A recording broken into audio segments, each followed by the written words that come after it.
और चलिए अब देखते हैं खबर 1 मिनट यानी 1 मिनट में खबरों का पूरा विश्लेषण। केरल में उत्तर भारतीयों को लेकर दिए गए राहुल गांधी के विवादित बयान पर सियासी बवाल शुरू हो गया है। बीजेपी ने इसे उत्तर भारतीयों का अपमान बताया है। सीएम योगी ने कहा कि विभाजनकारी राजनीति राहुल गांधी का राजनीतिक संस्कार है। उन्होंने कहा कि जिन लोगों ने उन्हें कई बार सांसद बनाया वो अमेठी के लोगों का अपमान कर रहे हैं। उत्तर प्रदेश ने उनको कई बार सांसद बनाया। हाँ, जो जाकर के उत्तर प्रदेश के लोगों की खिल्ली उड़ा रहे हैं, केरल में जाकर के बांटने का कार्य कर रहे हैं। और किससे? अमेरिकन छात्रों से बातचीत करते हैं। तो इससे पहले भी कर चुके। तो आदत ही ऐसी है। दरअसल कांग्रेस की रैली में राहुल गांधी ने उत्तर भारतीयों की समझ पर सवाल उठाते हुए दक्षिण के लोगों को उत्तर से ज्यादा समझदार बताया था।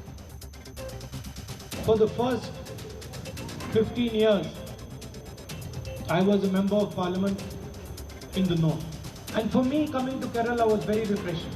Because suddenly, I found that people are interested in issues. योगी ने अपने तर्कों से विपक्ष को तार-तार कर दिया। सीएम योगी ने विपक्ष के हंगामे के बीच कहा कि यहाँ लोग रंग बिरंगी टोपी पहनकर आए हैं, कहीं इससे विधानसभा की गरिमा खत्म न हो जाए। सीएम योगी की इस टिप्पणी से पूरे सदन में ठहाके लग गए। और महोदय, मैं तो आपसे भी इस बात की अनुरोध करूंगा, इस बात की अपील करूंगा कि कभी हमारी इस विधायिका को लोग ऐसा ना मान लें कि ये कोई ड्रामा कंपनी है, कोई लाल टोपी, कोई नीली टोपी, कोई पीली टोपी, कोई हरा टोपी पहन करके आकर के एक नई परिपाटी शुरू हो गई है। ऐसा तो कभी नहीं होता था, ड्रामा पार्टी में हम लोग देखते थे, लेकिन यहां पे एक नई परिपाटी शुरू हो जाती है। पता नहीं ये लोग घर में पहनते हैं कि नहीं पहनते हैं। सीएम योगी आदित्यनाथ ने टोपी के बहाने समाजवादी पार्टी पर निशाना साधा। उन्होंने एक घटना का जिक्र करते हुए बताया कि कैसे एक बच्चे ने टोपी पहने नेता को गुंडा बता दिया था। अन्नप्राशन के लिए छोटा सा 6 महीने का बच्चा था, उसको अन्नप्राशन के लिए मैंने उठाया। तब तक वहाँ पे एक पार्टी के कुछ लोग विरोध करने के लिए आ गए। उन्होंने टोपी पहनी हुई थी। वो बच्चा 28 साल का बच्चा क्या कहता है, मम्मी मम्मी देखो वो गुंडा गुंडा। 2 साल 2.5 साल का बच्चा के मन में टोपी पहन करके आने वाले व्यक्ति के बारे में क्या धारणा है। सीएम योगी के टोपी वाले बयान पर पलटवार करते हुए अखिलेश ने कहा कि लाल टोपी से आखिर इतना डर क्यों है? क्यों घबराते लाल टोपी से? किस बात का डर है लाल टोपी का? और लाल टोपी तो आपने भी लगाई है। अभी मैं गूगल करके कई तस्वीरें हैं, मैं कहूँगा अपने साथी से कुछ ऐसी तस्वीरें दिखाओ जिसमें खुद टोपी लगा के घूम रहे हैं। जो मुख्यमंत्री खुद टोपी लगा रहे हैं वो टोपी को गाली दे रहे हैं, और वो भी लाल रंग की टोपी लगाए हैं। टोपी पर शुरू हुआ तंज अब वार पलटवार में बदल गया है। देश में एक बार फिर कोरोना संक्रमण बढ़ता जा रहा है। यूपी में भी कई मामले सामने आने से स्वास्थ्य विभाग अलर्ट पर है। शाहजहांपुर के एक वृद्धा आश्रम में 8 कोरोना पॉजिटिव मिलने से हड़कंप मच गया। विनोबा सेवा आश्रम में अचानक बुजुर्गों की तबीयत खराब हुई, जिसके बाद अस्पताल प्रशासन ने इन्हें आइसोलेट किया और इनके संपर्क में आए 395 लोगों को भी पहचान कर ली गई है। वहीं लखनऊ में एक कॉलेज के 6 स्टाफ पॉजिटिव मिले हैं। इसी तरह महाराष्ट्र में लगातार मामले आने से लॉकडाउन लगाने की चर्चा चल रही है। उधर केंद्र ने आनन फानन में 10 राज्यों में टीम भेज दी है। महाराष्ट्र, केरल, छत्तीसगढ़, MP, गुजरात, पंजाब, कर्नाटक, तमिलनाडु, पश्चिम बंगाल और जम्मू कश्मीर में 3 सदस्यीय टीम भेजी गई है। एक बार फिर कुछ राज्यों के लिए कोरोना के बढ़ते मामले चुनौती बनते जा रहे हैं। इसीलिए केंद्र की तरफ से 10 राज्यों को केंद्रीय टीमें भेजी गई हैं ताकि कोरोना के बढ़ते मामलों की वजह का पता लगाया जा सके और साथ ही संक्रमण की चेन को तोड़ा जा सके। कोरोना के बढ़ते मामलों पर केंद्र की लगातार नजर बनी हुई है। वहीं इसी बीच दिल्ली सरकार भी कदम उठा रही है ताकि एक बार फिर दिल्ली में संक्रमण के मामले फिर न बढ़ सकें। कैमरामैन नरेश सैनी के साथ शैलेंद्र वांगू, न्यूज़ 18 नेटवर्क, नई दिल्ली। झांसी में एक गाय ने बम खाने की कोशिश की, जिससे हुए धमाके में बुरी तरह गाय घायल हो गई। प्रेमनगर थाना इलाके के सैयर गांव में एक गाय ने अनजाने में बम खाने की कोशिश की, जिससे बम फट गया और गाय घायल हो गई। खबर है कि खेतों में शिकार के लिए बारूदी बम बिछाए गए हैं, जिसका शिकार ये गाय हो गई। घटना की खबर मिलते ही पुलिस मौके पर पहुंची। पुलिस ने जाँच में पाया कि ये वीडियो 3 से 4 दिन पहले का है। पुलिस दोषियों के खिलाफ कार्रवाई का भरोसा देती दिखी। सोशल मीडिया पे गाय को बम खिलाए जाने के संबंध में एक खबर प्रकाशित की जा रही है, जिसमें प्रथम दृष्टया तथ्य प्रकाश में आया है कि थाना प्रेमनगर के ग्राम सैया में दुर्घटनावश एक बछड़े के द्वारा कुछ खा लिया गया था, जो उसके मुंह में फट गया है।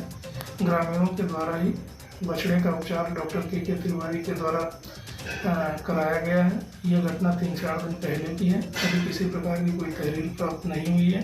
तहरीर प्राप्त होने के उपरांत अन्य आवश्यक वैधानिक कार्रवाई की जाएंगी। हिस्ट्री शीटर और माफिया बदन सिंह बद्दो पर प्रशासन लगातार शिकंजा कसता जा रहा है। मेरठ में जमींदोज की जा चुकी बद्दो की आलीशान कोठी की जमीन भी जब्त कर ली गई। जमींदोज हुई कोठी का मलबा भी प्रशासन ने अपने कब्जे में ले लिया है। पुलिस ने जमीन पर कब्जे का बोर्ड भी लगा दिया है। बदन सिंह बद्दो 2.5 लाख का इनामी बदमाश है जो करीब 23 महीने से फरार चल रहा है। जो पहले इनका जो अवैध निर्माण था उसको मेरठ विकास प्राधिकरण द्वारा डेमोलिशन किया गया था। फिर उसके बाद गैंगस्टर एक्ट में ये प्रोविज़न है कि जो संपत्ति उनके अपनी क्रिमिनल गतिविधियों के माध्यम से अर्जित की गई है उसको गैंगस्टर एक्ट के तहत कुर्क करने का प्राविधान है। इस जमीन की अनुमानित कीमत करीब 3 करोड़ रुपए आंकी जा रही है। बद्दो 28 मार्च 2019 को मेरठ के होटल से फरार हो गया था। उस दिन वो फतेहगढ़ में सेंट्रल जेल से गाजियाबाद कोर्ट पेशी पर आया था। बद्दो के बेटे सिकंदर के विरुद्ध कोर्ट में चार्जशीट लग चुकी है। लुकआउट के बाद रेड कॉर्नर नोटिस के लिए फाइल इंटरपोल को भेजी जा चुकी है।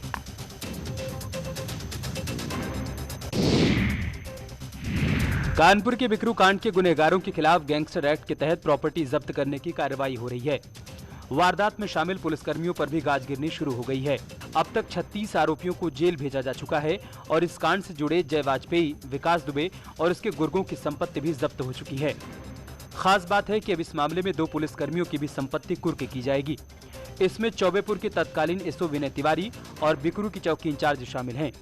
आने वाले समय में अपराधियों के दिलो दिमाग में खौफ पैदा हो कि यदि वो इस तरह की कोई घटना करेंगे तो उन पर क्या कार्रवाई होगी। विकास दुबे के जो साथी हैं जय वाजपेयी थे, उसके जितने मकान हैं उनको पुलिस द्वारा जब्त कर लिया गया है। बिकरू कांड में गैंगस्टर विकास दुबे और उसके साथियों ने 8 पुलिसकर्मियों की हत्या कर दी थी। अब पुलिस के अधिकारियों ने इस जघन्य अपराध में लिप्त पुलिस के कर्मियों की संपत्ति भी जब्त करने की शुरुआत कर दी है। विजिलेंस आशीष पांडे के साथ अमित गंजू, न्यूज़ 18 कानपुर। मथुरा के नवझील थाना इलाके में नोएडा की तरफ से आ रहा तेज रफ्तार टैंकर बेकाबू होकर डिवाइडर तोड़ता हुआ एक कार पर पलट गया। हादसे में 7 लोगों की मौत हो गई। ये कार आगरा की ओर से आ रही थी। हादसा इतना भीषण था कि कार पूरी तरह से कबाड़ में तब्दील हो गई। कार सवार लोग हरियाणा के जींद के रहने वाले थे। टैंकर पलटने से उसमें भरा डीजल सड़क पर फैल गया। मथुरा की तरफ से आ रही और नोएडा की तरफ को जा रही एक इनोवा से टकराया। इस दुर्घटना में कुल 7 लोगों की जो है वो दुखद मृत्यु हुई है। वहीं हादसे के बाद यमुना प्राधिकरण के सीईओ ने एक्सप्रेसवे का रखरखाव करने वाली कंपनी पर एफआईआर के आदेश दिए हैं। बहुत दुखद मृत्यु हुई है। एक तो सारे लोगों की 6 से 7 लोगों की मृत्यु हुई है। ऐसी स्थिति में अब कोई विकल्प नहीं है इसके खिलाफ, इसके अतिरिक्त की आईआरपी के और बैंकों कंसोर्शियम के खिलाफ कार्रवाई किया जाए, तो मैंने एफआईआर कराने का निर्देश दिया है। जालौन में जहरीली शराब पीने से 2 लोगों की मौत हो गई और एक शख्स की हालत नाजुक बताई जा रही है। ये मामला आटा थाना इलाके के ददरी गांव का है। परिजनों का आरोप है कि जहरीली और मिलावटी शराब पीने से ही दोनों की मौत हुई है। शराब पी थी उसके यहाँ से लेकर रामेत के यहाँ से। तो क्या था, कौन सी शराब थी, क्या थी? ये देसी पगुआ था। तो ये कहाँ से लाता था, क्या सरकारी ठेका वगैरह था? इसका ठेका नहीं था लेकिन ये लाता था कहीं से 2 नंबर। घटना की जानकारी मिलते ही डीएम, एसपी और आबकारी अधिकारी पुलिस बल के साथ मौके पर पहुंचे। जहरीली शराब से 2 लोगों की मौत से मातम पसरा हुआ है। मौत के बाद से शराब बेचने वाला फरार है, जिसकी तलाश में पुलिस छापे मार रही है।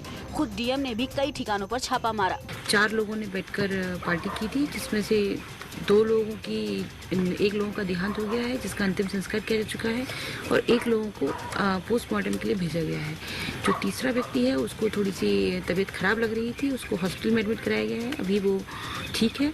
और चौथे व्यक्ति को इतने ज़्यादा सिम्टम्स कोई दिखे नहीं है, तो अभी हम इसकी जांच करा रहे हैं। बागपत में मामूली विवाद को लेकर 2 चचेरे भाइयों में मारपीट और फायरिंग हो गई। फायरिंग के दौरान गोली लगने से एक शख्स घायल हो गया, जबकि दोघट थाने के सरोरा गांव में हुई मारपीट में लाठी डंडे चलने से एक महिला भी जख्मी हो गई। मौके पर पहुंची पुलिस ने घायल को अस्पताल में भर्ती करवाया। उसके बाद घायल शख्स को मेरठ रेफर कर दिया गया।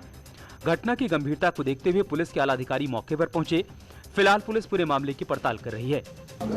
ये दोघट थाना क्षेत्र में सरौरा गांव में ये दो भाइयों में आपस में किसी बात को विवाद हुआ, जिसमें इनमें झगड़ा हुआ और एक पक्ष में इसने गोली चला दी और एक भाई की बाजू में लगी है, वो घायल है, उसको अस्पताल में एडमिट कराया गया है और दूसरा भाई भी मारपीट में घायल हुआ है, उसको भी अस्पताल में एडमिट। झगड़े का कारण क्या पता? झगड़े का इनका घरेलू विवाद था भाइयों का, जिसकी वजह से ये झगड़ा बना। पुलिस प्रॉपर्टी विवाद में झगड़े की आशंका जता रही है। हमीरपुर में महिला हत्याकांड का खुलासा करते हुए पुलिस ने बताया कि उसके पति ने ही महिला की हत्या की थी। पूरा मामला मझगवा थाना इलाके के गुहानी गांव का है। आरोपी पति ने पहले पत्नी का गला दबाया और फिर शव को जलाकर खाई में फेंक दिया था। 19 फरवरी को पति ने खेत में हत्या की थी। यही नहीं, आरोपी ने 21 फरवरी को गुमशुदगी की रिपोर्ट भी दर्ज करवाकर पुलिस को गुमराह करने की कोशिश की। पुलिस के मुताबिक मानसिक रूप से परेशान होकर पति ने निर्मम हत्याकांड को अंजाम दिया था। इन्होंने हमें फोन लगा के बताया कि तुम्हारी बहन भाग गई। हम फिर यहाँ आए, हम इनसे पूछताछ की, ये नहीं बता रहे थे। हमने ढूंढ लिया, ढूंढते ढूंढते हमको एक शिनाख्त ये मिली, खेत से ये घसीट के ले जा रहा था। घसीट के जब ले गया है तो उस लाश को हम देखते देखते गए तो वहाँ ये लाश बरामद हुई। पुलिस ने खेत से महिला की साड़ी, बाल और हड्डियां बरामद कर ली हैं। तो गांव के बाहर खेतों में इसकी जले हुए अवशेष मिले, बाल और पैर। और इस संबंध में जब उससे पूछताछ हुई तो बताया उसने कि उसकी पत्नी ने और उसके साले ने उसके साथ 18 तारीख को विवाद किया था, मारपीट किया था। उसके बाद साला और साली चले गए थे अपने घर। उसके बाद इनके पति पत्नी में कुछ विवाद हुआ, पत्नी की डेथ हो गई, उसने ले जाकर लाश को जला दिया। चलिए एक बार फिर से देखते हैं खबर 1 मिनट। सबसे बड़े क्रिकेट स्टेडियम का उद्घाटन अहमदाबाद में राष्ट्रपति रामनाथ कोविंद ने किया।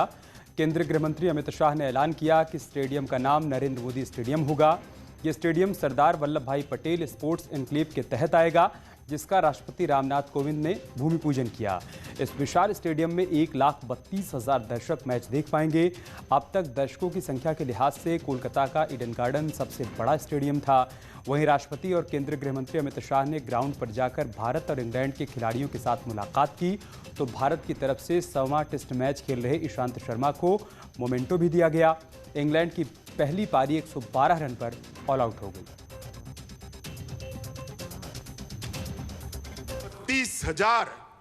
1,32,000 दर्शक साथ में बैठकर क्रिकेट की मैच का लुत्फ उठा पाए, इस प्रकार का स्टेडियम श्री नरेंद्र मोदी के नाम से आज राष्ट्रपति महोदय ने अपने कर कमलों से उद्घाटित किया है, जो न केवल दुनिया का सबसे बड़ा क्रिकेट स्टेडियम है, दुनिया का सबसे बड़ा स्पोर्ट्स स्टेडियम है। और चलिए इसके साथ इस बुलेटिन में इतना ही। खबरें जारी हैं, आप बने रहें हमारे साथ। नमस्कार।